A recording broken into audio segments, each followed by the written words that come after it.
In 1907, the United States of America was collapsing. Banks were failing. The stock market was in freefall. Crowds of terrified people lined up outside financial institutions trying to pull their money out before it disappeared forever. Companies that had taken decades to build were evaporating in hours. The entire American financial system, the most powerful economy in the world, was on the verge of complete destruction. The President of the United States did not save it. The government did not save it. One man saved it. He locked the most powerful bankers in America inside his private library and refused to let them leave until they agreed to his plan. He held the key to the door himself. And at 4:45 in the morning, after hours of pressure and negotiation, they signed. The panic ended. America survived. His name was John Pierpont Morgan. And what almost nobody understands about that moment, about that man, is that it didn't happen because he was powerful. It happened because of everything that came before it. Every lesson he absorbed as a boy, every failure he survived as a young man, every decision he made when the world told him to do the opposite. J.P. Morgan did not begin at the top. He climbed there, slowly, deliberately, with a mind that processed the world differently than every single person around him. This is the experiment. Hartford, Connecticut, 1837. John Pierpont Morgan is born into a family of privilege. His grandfather was a successful entrepreneur. His father, Junius Spencer Morgan, was a prominent merchant banker, connected, respected, and deeply serious about money and reputation. The family was comfortable, well-connected, the kind of family that opened doors simply by announcing its name. And yet, this is the first thing most people get wrong about J.P. Morgan. Privilege does not automatically produce greatness. History is filled with wealthy children who inherited comfort and produced nothing. Morgan's background gave him access. What he did with that access was entirely his own. Because from the very beginning, Morgan was different in ways that had nothing to do with his family name. He was intensely observant.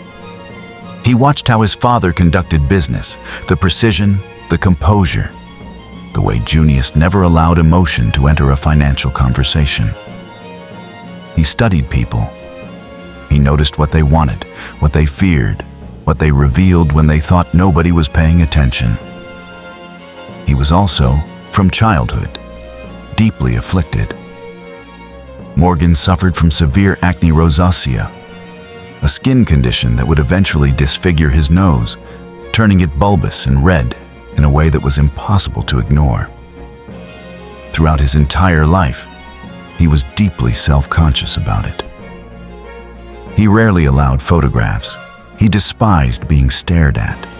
And this private wound shaped his psychology in ways that are impossible to overstate. Because when the world judges you by your appearance before you open your mouth, you learn very quickly that you must make every word count. You learn that authority cannot be borrowed from how you look. It must be built from what you know, how you think, and the certainty with which you act. Morgan built that authority from scratch, every day, for his entire life.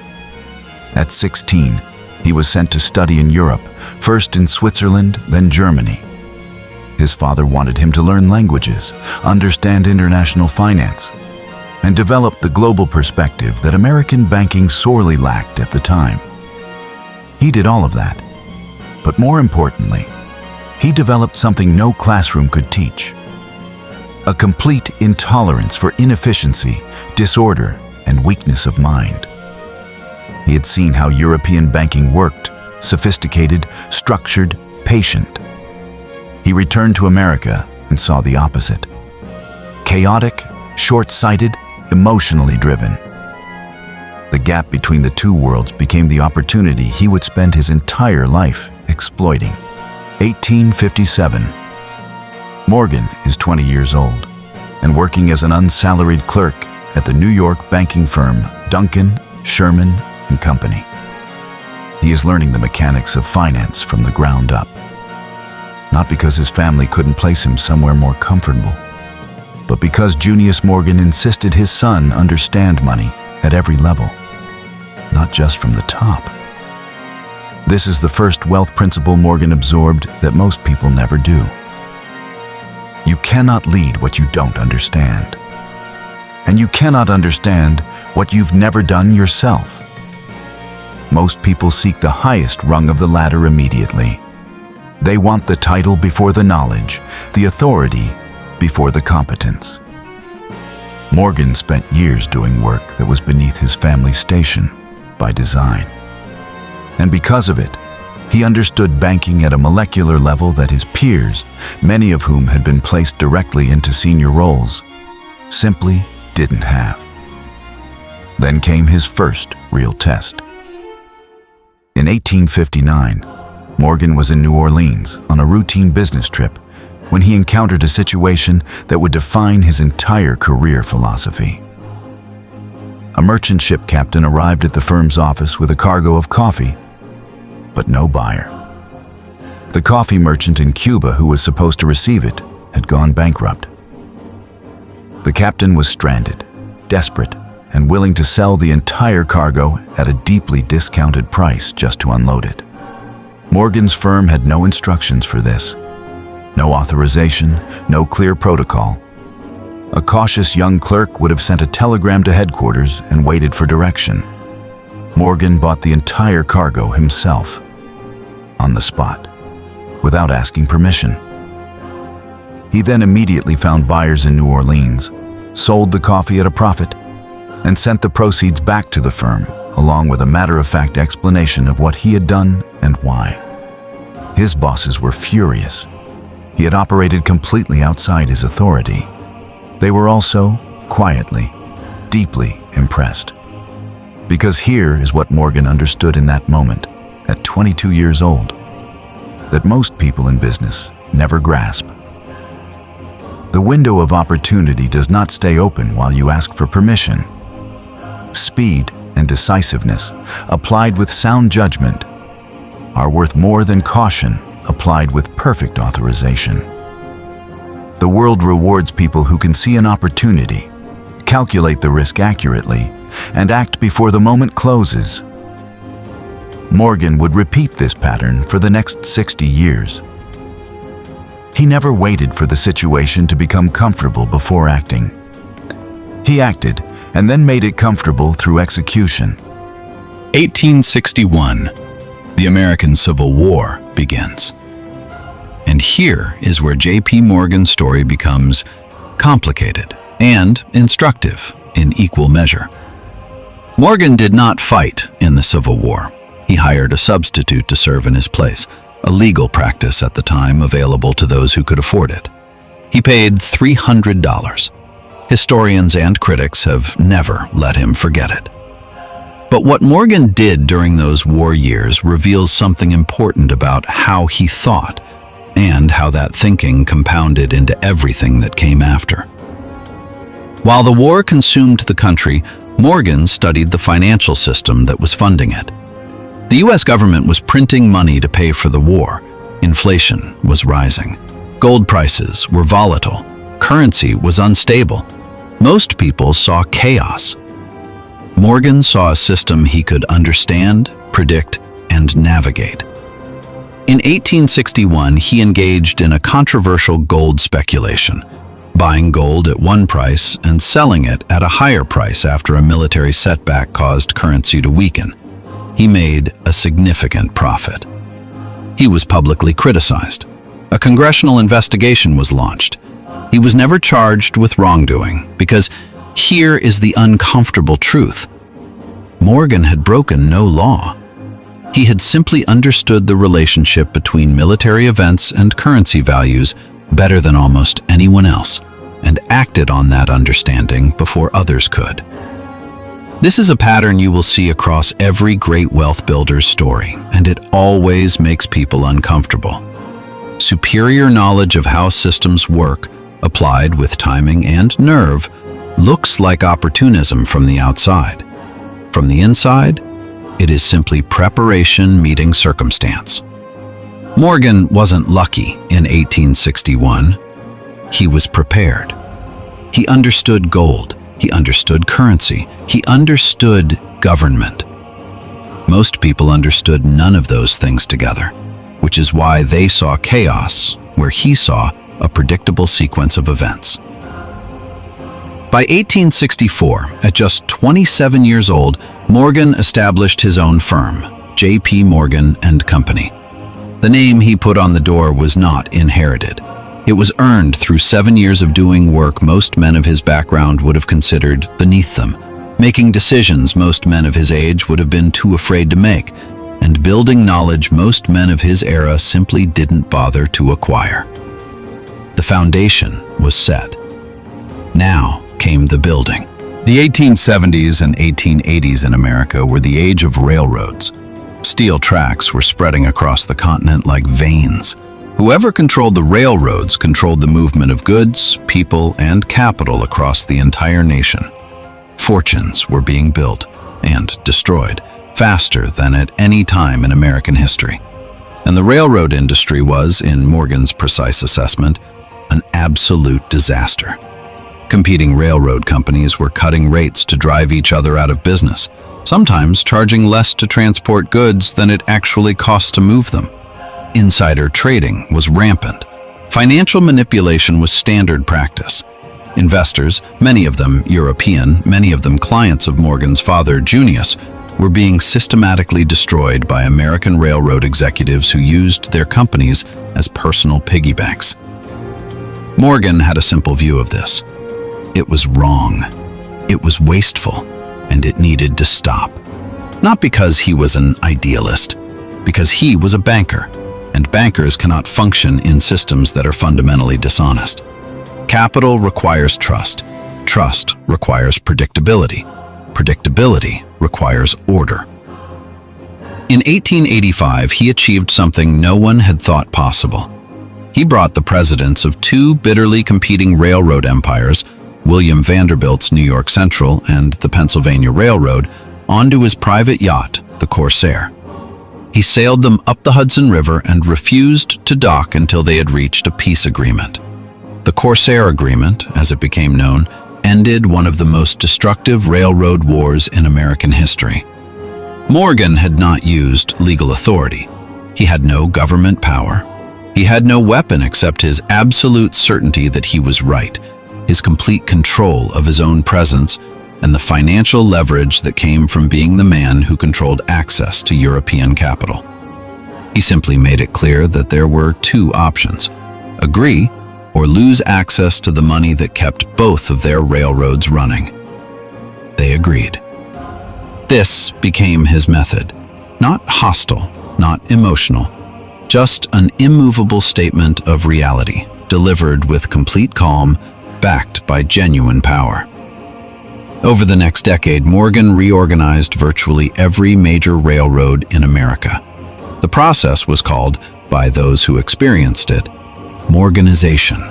It meant bringing order to chaos, efficiency to waste, and honest accounting to systems that had been built on lies. He charged enormous fees for this work. He was unapologetic about it. Order has a price, and the price of disorder is always higher. By the 1890s, Morgan had reorganized American railroads, stabilized the nation's gold supply, twice, including personally bailing out the United States Treasury in 1895, and built a financial empire that touched virtually every major industry in the country. But he was not finished. Andrew Carnegie had built the most productive steel operation in the world. Carnegie Steel controlled the production of steel in America the way Rockefeller had controlled oil. And Carnegie, in his 70s, was ready to sell. The number he wanted was almost incomprehensible: $480 million. In today's money, roughly $17 billion. No single entity in American history had ever attempted a transaction of that scale. Banks said it couldn't be done. Analysts said the number was fantasy. The financial press said Morgan would destroy himself trying. Morgan heard all of it. He agreed to Carnegie's price without a counteroffer, not because he was careless, because he had done the mathematics, understood the value, and made a decision. Negotiating over a number he believed was fair, simply to appear shrewd, was to Morgan a waste of time that insulted both parties. He then combined Carnegie Steel with dozens of other steel companies to create U.S. Steel, the first corporation in American history valued at over $1 billion. At its founding, U.S. Steel controlled 67% of American steel production and employed 168,000 workers. Morgan had not invented steel. He had not discovered it or refined it. What he had done was see, with total clarity, that the sum of these parts, combined under a single organized structure, was worth infinitely more than the parts operating in chaotic competition. He didn't build the industry, he organized it. And organization at that scale creates its own form of wealth that production alone can never match. This is the insight most people completely miss when they study Morgan. He was not primarily a maker. He was a systems thinker. He looked at broken, competing, wasteful systems and saw what they would be worth if they were organized, honest, and efficiently run. Then he reorganized them and took his fee. The pattern was always the same.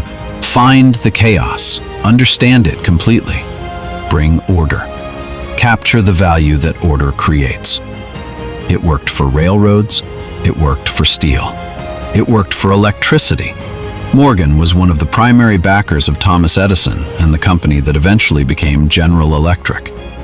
It worked because the principle behind it is not industrial, it is psychological. Chaos always exists where understanding is absent.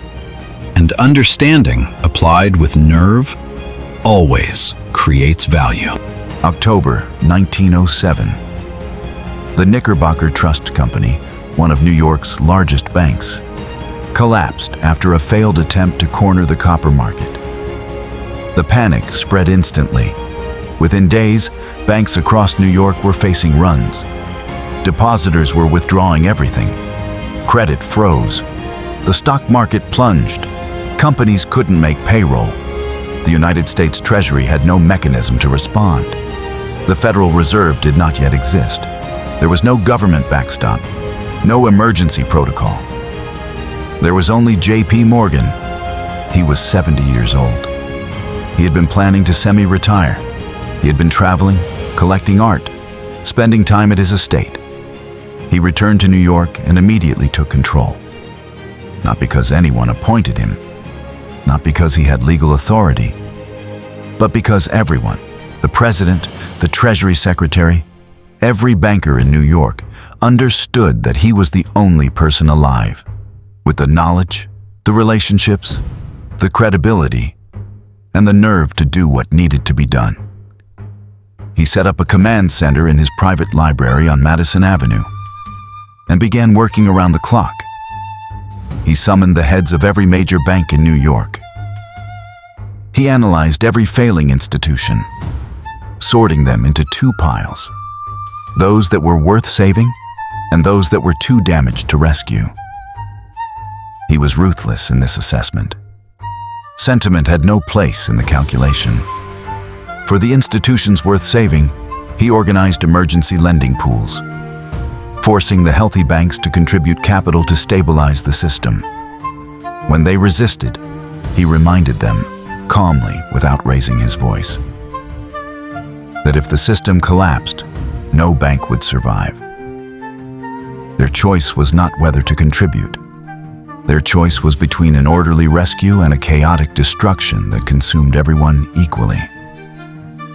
They contributed. Then came the night that defined everything. The most powerful bankers in America were assembled in his library. The doors were locked. Morgan held the key. He sat in a corner playing solitaire while his team negotiated the final terms of the rescue package. At 4:45 in the morning, he placed the agreement in front of the assembled men and told them to sign. They signed. The panic ended. What Morgan demonstrated in those 3 weeks in October 1907 was not financial genius alone. It was the full accumulation of 50 years of preparation. The knowledge to understand every failing institution, the relationships to command the trust of every banker in the room, the psychological authority to make grown men comply with his judgment at 4 in the morning, and the absolute absence of panic in a moment when panic was the only rational response. Authority is not given. It is built. Slowly, consistently, over decades. And when the moment comes that requires it, it is either there or it isn't. Morgan's was there. After 1907, Morgan became the most powerful private citizen in American history. A congressional investigation, the Pujo Committee hearings of 1912, attempted to prove that he controlled the entire American economy through a web of board memberships and financial influence. When Morgan himself was called to testify, the lead attorney asked him directly, "Is not commercial credit based primarily upon money or property?" Morgan's answer has never been forgotten. "No, sir. The first thing is character, before money or property or anything else. Money cannot buy it." In one sentence, Morgan had summarized the philosophy that had guided every decision of his life. Not tactics, not strategies, not financial engineering, character. The belief that trust, earned through consistent behavior over time, was the only real foundation for any financial relationship. That a man's word, backed by a lifetime of keeping it, was worth more than any contract. That the market for credibility was the most valuable market in existence. This is what Morgan built. Not just companies, not just deals. A reputation so absolute, so thoroughly earned, that when the American economy was collapsing, the entire country turned to one private citizen and said, "Fix it." He had 4 principles that governed his entire financial life. First, only do business with people of character. Morgan famously turned away clients whose personal integrity he doubted, regardless of how much money they had. He understood that a dishonest partner with capital was worth less than an honest partner with nothing. Second, simplify ruthlessly. Morgan had no patience for complexity that existed to obscure rather than clarify. In every negotiation, every reorganization, every deal, he stripped away the unnecessary until only the essential remained. Complexity is almost always a sign that someone is confused, hiding something, or both. Third, act from strength, never from fear. Every major move Morgan made, from buying the coffee cargo at 22 to locking the bankers in his library at 70, was made from a position of genuine confidence in his own judgment. Not arrogance, confidence. The difference is that confidence is earned and arrogance is assumed. Fourth, build things that outlast you. Morgan collected art obsessively, not to display his wealth, but because he genuinely believed beautiful things should be preserved and shared. He eventually donated his entire collection to the public. The Morgan Library in New York stands today as one of the great cultural institutions in America. He built it knowing he would not live to see its full impact. John Pierpont Morgan died on March 31st, 1913, in Rome, Italy. He was 75 years old. When his will was read, the financial world was stunned. For a man who had controlled billions, who had personally stabilized the American economy, his personal estate was worth approximately $80 million. Rockefeller, upon hearing the number, reportedly said, "And to think, he wasn't even a rich man." It was meant as a slight, but it was also, in a strange way, the highest possible tribute. Because Morgan had never been primarily interested in accumulating personal wealth. He had been interested in building systems, in creating order, in earning the kind of trust that made him indispensable. Not to one company, not to one industry, but to an entire nation. He had started as a clerk who bought a cargo of coffee without permission. He ended as the man who held the key to the room where America was saved. The distance between those two moments was not luck. It was not inheritance. It was not even intelligence alone. It was the daily, patient, relentless accumulation of knowledge, character, and nerve. It was a mind that saw systems where others saw chaos. It was the willingness to act when others were still asking for permission. It was the understanding, bone deep, unshakable, that authority is not assigned. It is built. One decision at a time, over the course of a lifetime. The question is never whether you can control America. The question is whether you are building, right now, today, the mind that would deserve to. The experiment is complete.